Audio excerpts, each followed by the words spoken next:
Deck building is definitely one of my favorite genres of games. There is so much you can do with it, and it's been very fun for me to design my first deck building game that's coming out called Rise of Babel. And I spent several hundred hours playtesting and developing Rise of Babel, so I have a lot of thoughts about deck building, and I really enjoyed the process.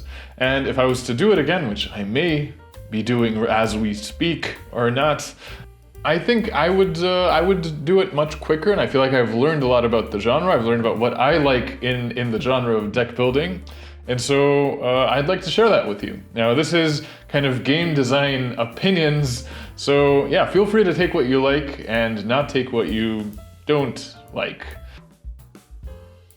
Deck building, I think, is one of the coolest mechanics. I especially love games where you're doing the deck building inside of the game. So as far as I'm aware, Dominion was the first game to ever have deck building be part of the actual play process. Before that, there were like trading card games and collectible card games where you would do your deck building and then you would play the game, and you'd be collecting the cards and choosing which cards you go into a game with.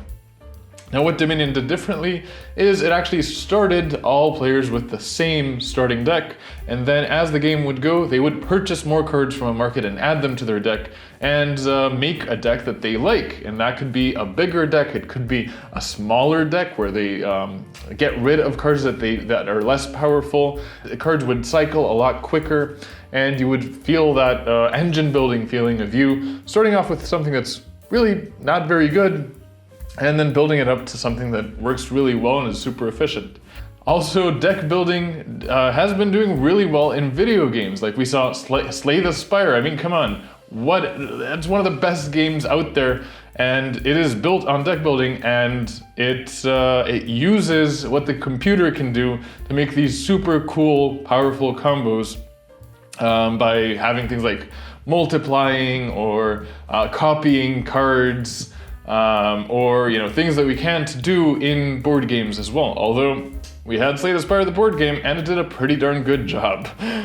So what is a deck building game? What is the deck building genre? If you're in this obscure corner of the internet, you probably already know. I'm still gonna tell you though. We're talking about deck building where you start off with a starting deck, which typically is gonna be around 10 cards, or you can think of it as 2 circulations of a deck. In many deck builders, you're going to be drawing 5 cards and playing those 5 cards, and then those cards are going to go into your discard pile, and then you're going to be drawing again. If the cards themselves are a little bit more complicated, you may want to go with like 4 cards so that it's easier on players and they don't have as much like cognitive load, and then you may want to do just 8 cards in your starting deck. Now, this isn't a real rule, it's just something that I've seen done a lot. Basically, it's giving players 2 rotations where it's guaranteed you're gonna go through your entire starting deck. On your 3rd rotation, you're gonna start getting cards that you've bought from a market. So that's another thing that the deck builders have.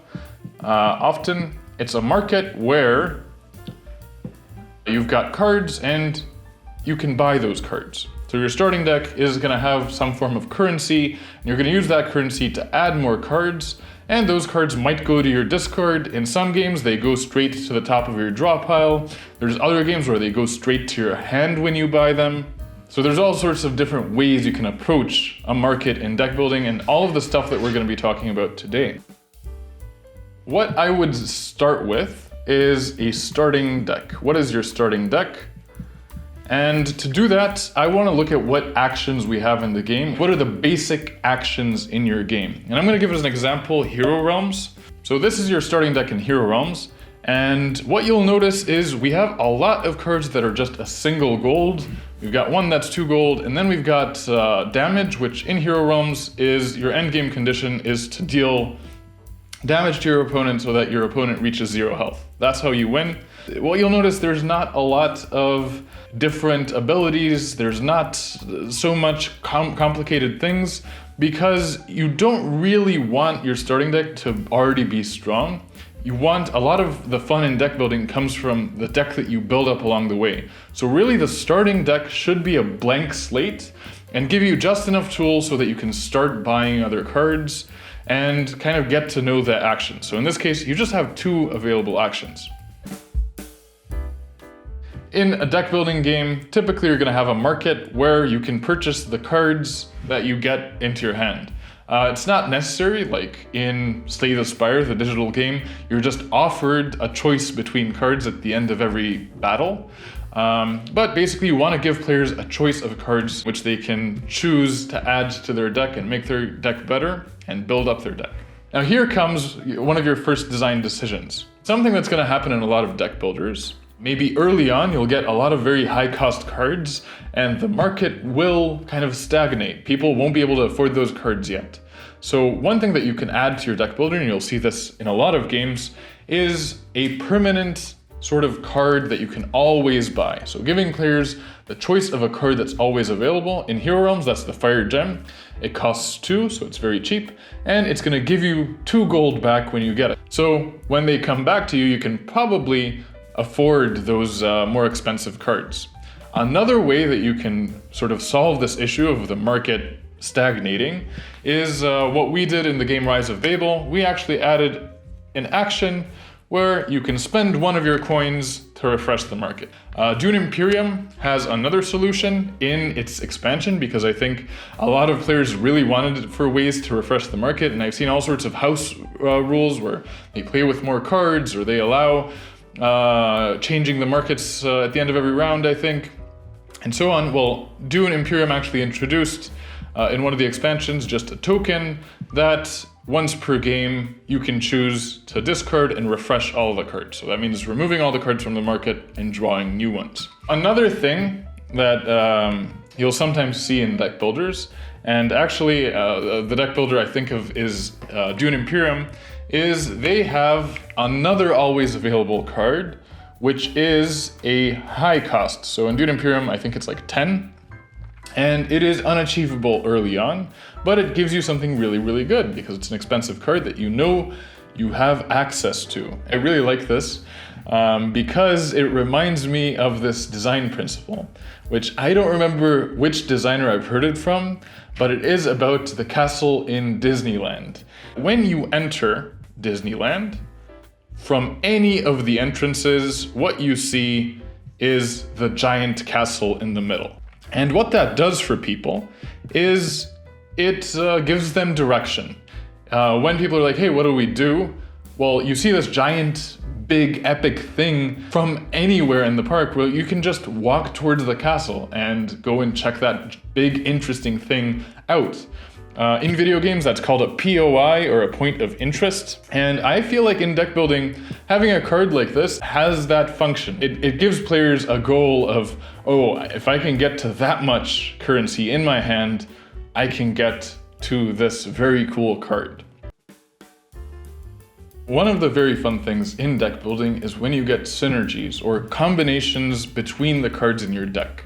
Players will start seeing how good a card can be based on the other cards that they already have in their deck. One of the reasons why I have Hero Realms here is because the synergies are so simple.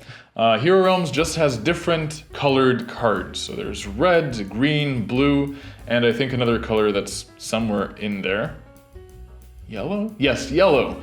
And each of these has an identity. You know that red cards will often allow you to sacrifice. They'll allow you to thin your deck. Green cards will often allow you to draw cards, so therefore have a bigger hand. Blue cards allow you to place cards on top of your draw pile. Green cards allow you to heal yourself. Giving your cards identity is just really nice for players because it tells them, hey, next time I'm gonna try this other type of play. And I really like it when you design a game not to be able to play in every interesting way possible, and having cards with an identity like this really helps with the replayability and with putting the question in players' heads of, what am I gonna do next time? What am I gonna, if I played with a really thin deck, maybe I was able to get my deck so thin that every single turn I would cycle it. Well, next time, what if I get a deck where I can draw a lot of cards and then I can just have more and more cards and play more and more actions? Or what if I have a deck where I'm not focused on damage like in Hero Realms, but I'm focused on healing myself, so I'm making it like a more defensive play. And having all these different ways to play and having all of them be kind of balanced with each other so that players can win using all of those different strategies can make players just want to come back and try it again in a different way. And you'll see if you play Hero Realms or Star Realms, you'll probably want to come back and play it again in a different way. Deck building is great for hybrids, and I've seen a lot of really interesting, really clever hybrid games with deck building as their main sort of actions. One hybrid game that I think does a really good job of this, and in a really clever way, which I love, is a game called Mage Knight. Now, Mage Knight is a very heavy game, right? There's a lot you can do in it.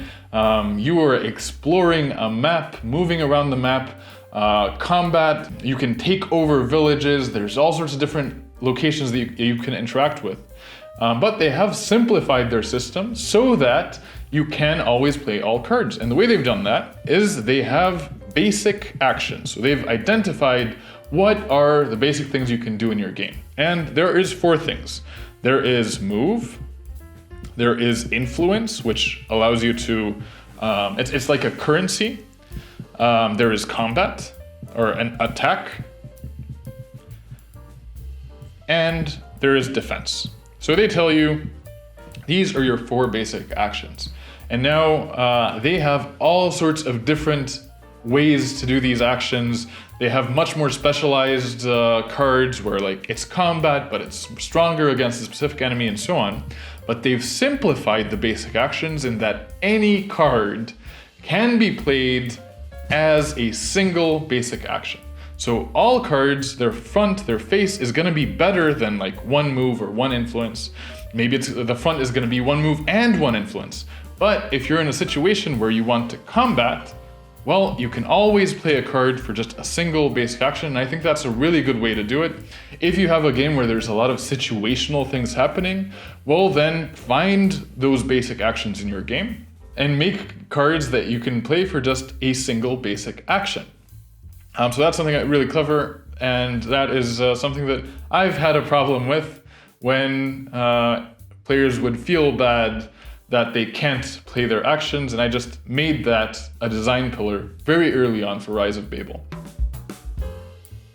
So the way I typically balance games is not through math, it's through feel. What I'm interested in as a game designer is that the game feels balanced. I don't care so much about the numbers. I care about, are there cards, for instance, where players are always going for that card because that's the best strategy. And the problem with having a best strategy is that when players find that out, the game stops being a game because you stop having a decision and you start having the game make those decisions for you of do the best thing because that's how you win.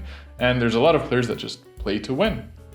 So balance is important so that you keep different strategies viable and you don't have cards which players always want to get or cards that players never want to get. The way that I balance is just through playtesting, looking for are there cards that stick out, and then changing those cards. So if you find that a card is always bought, well, you have a lot of different levers you can pull. If you want to make a card less good, you can up the cost, you can down the numbers on the card. So in deck building, typically, you're going to have a lot of numbers to play with.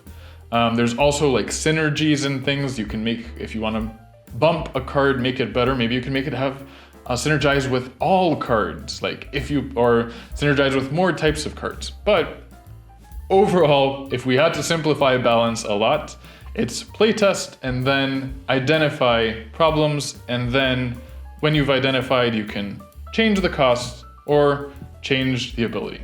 If it feels right, then it probably is right. If you're looking for help with your specific game, I'm currently offering one-on-ones, which you can find in the description below. Thanks for watching.